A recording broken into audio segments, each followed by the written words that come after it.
Coucou tout le monde, aujourd'hui je vais vous parler d'une marque que je suis en train de tester qui est pour moi super pratique et efficace puisque c'est une marque de préparation toute prête. Vraiment, moi comme vous savez pour ceux qui me suivent depuis assez longtemps, je ne mange pas de produits à base de gluten, pas de produits à base de lait, donc je prends des laits végétaux que je fabrique, mes laits, enfin voilà, je fabrique mon lait d'amande par exemple. Et donc ça me demande beaucoup de préparation au niveau de la cuisine, puisque tout est fait maison quasiment. Et de temps en temps, quand on a un petit coup de flemme ou des choses comme ça, c'est sympa d'avoir des préparations toutes prêtes pour faire du vite fait, bien fait, et qui restent tout à fait correct au niveau de la composition. Donc ça, c'est le top. Je voulais vraiment vous présenter ça, puisque je sais qu'il y a quelques petites nanas qui me suivent, qui font aussi très attention à ce qu'elles mangent. Et donc voilà, donc c'est, on va dire, des petits desserts façon signalé. Voilà, donc sans produits à base de gluten et sans produits à base de lait. Alors, c'est pas vraiment signalé puisqu'il y a de l'amidon de maïs et que chez signalé, on ne met pas de maïs, on ne prend pas de maïs puisque c'est une céréale qui a été extrêmement modifiée. Si ce n'est que ces préparations sont labellisées, c'est des préparations qui sont bio, donc ça c'est vraiment le top. Je vais vous montrer, j'ai un petit échantillon, j'ai fait 2 préparations, je voulais vraiment vous en parler et vous les montrer, voir ce que ça donne un petit peu avant, bien sûr, que ce soit tout mangé. C'est un peu le problème quand on fait des vidéos des préparations de ce type-là, ça ne traîne pas. Donc je voulais vraiment vous présenter les 2 préparations que j'ai faites et je vous donnerai des nouvelles des autres en fait préparations que je vais faire dans pas très longtemps puisque ça disparaît une fois que c'est fait, ça disparaît très vite chez nous en fait tout simplement. Donc pour le coup, j'ai préparé 2 préparations. Donc la marque c'est l'Instinct Bio, vous les trouvez dans les grandes surfaces, je crois peut-être, et Biocoop, ces genres de choses en fait, hein. Donc c'est des préparations qui sont comme ça, donc c'est des petits sachets. Moi j'ai fait donc un flan noix de coco pour la cantine de mon petit, puisque en dessert c'était crème anglaise et biscuits, quelque chose comme ça. Donc mon petit ne peut pas prendre de crème anglaise, bien entendu. Donc du coup, je lui ai fait un petit flan noix de coco. C'est lui qui a choisi parce qu'on avait plusieurs parfums. Et un flan pâtissier, ça c'est pour la maison, pour le petit-déj et tout. Donc ça c'est plutôt sympa. Au niveau des compositions, par exemple, pour le flan pâtissier, donc ça c'est les ingrédients qui sont à l'intérieur. Donc vous avez du sucre de canne roux, de l'amidon de maïs, de l'extrait de vanille et des œufs. Donc vous voyez, il n'y a vraiment pas grand-chose. Et c'est à vous après de rajouter.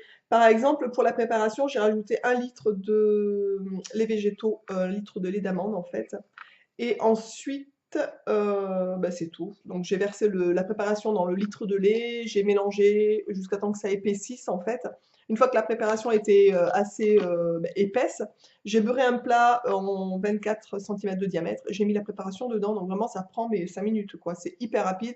On met ça au four et basta, on laisse refroidir et c'est fait. Je vais vous montrer le flan, le résultat. Donc bien sûr, il en manque déjà un morceau qui est assez important. Donc c'était vraiment un flan pâtissier. Il sent excessivement bon. Mon petit et mon mari l'ont goûté ce matin au petit-déj. Ils se sont régalés.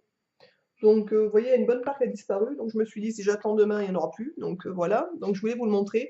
Et ensuite, j'ai préparé aussi, donc, pour la cantine, je vous ai dit un flan de noix de coco. À l'intérieur, pareil, amidon de maïs, noix de coco râpée. Il y a du gélifiant, bien entendu, de l'agar-agar pour faire cette espèce de consistance flan, en fait, hein, et de l'arôme naturel de coco. Donc, vous voyez, c'est très simple ce qu'il y a à l'intérieur. Ensuite, il faut faire verser cette préparation dans un demi-litre de lait, en fait, tout simplement. Donc, moi, toujours du lait végétal d'amande. Et vous laissez porter à ébullition. Quand, ben voilà, quand l'ébullition arrive, ben vous arrêtez, vous coupez, vous mettez ça dans des ramequins au frais, vous attendez que ça se gélifie et vous avez vos flans. Donc je vais vous montrer ça tout de suite, le flan que ça nous a fait. Donc c'est un petit flan comme ça. Donc moi je mets ça dans des petits ramequins tout simples en fait qu'on trouve en grande surface. Voilà, et ça nous fait un petit flan noix de coco qui sent aussi très bon. Franchement, il faut rajouter un petit peu de sucre au niveau de la préparation aussi. Et voilà, et c'est du vite fait, bien fait, c'est pareil, ça prend 5 minutes et ça fait des petits desserts, bah, ma foi, pas trop dégueulasses pour les enfants et pour les grands du coup aussi, qui ne mangent pas comme, enfin voilà, comme tout le monde, entre guillemets. Ensuite, j'ai pris donc un flan pistache. Il y a plusieurs petits flans, franchement, ça vaut vraiment le coup. Vous avez des petits flans vanille. On a pris flan chocolat et j'ai pris pour goûter, et ça je vous en donnerai des nouvelles parce que moi des crêpes au sarrasin. Donc c'est de la pâte à crêpes à la farine de sarrasin, donc c'est pour faire un plat salé en fait. Vous savez les crêpes au sarrasin avec du jambon, du fromage, etc. Donc nous on prend un fromage vegan quand on fait des crêpes qui est correct.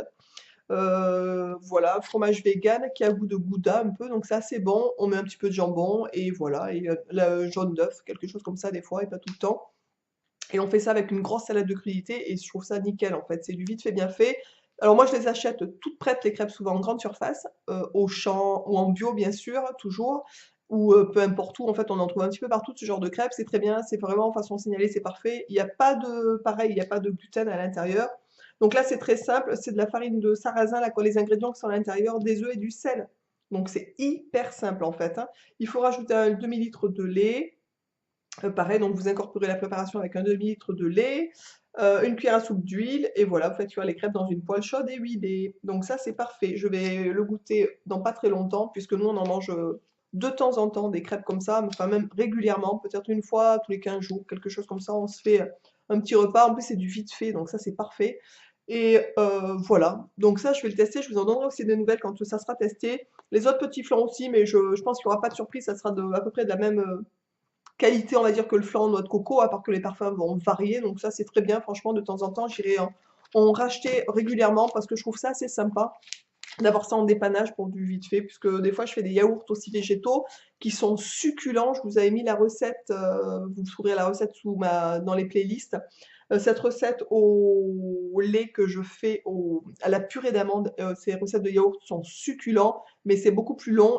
La préparation est plus longue, il faut les faire cuire pendant 8 heures, donc c'est vraiment beaucoup plus long quand même au niveau de la réalisation. Alors par contre, c'est très simple à faire, c'est hyper bon, mais voilà, ça c'est les petits desserts rapides, vite fait. Je trouve ça vraiment très sympa. Je voulais vraiment vous les présenter pour ceux qui mangent aussi un petit peu de cette manière-là. Il y a des petites astuces des fois, parce qu'on me contacte des fois, ou des fois quand je reçois des gens pour des soins en fait en tant que naturo. Voilà, j'explique que peut-être le lait, il faudrait limiter ou voire complètement enlever selon les pathologies des gens, etc.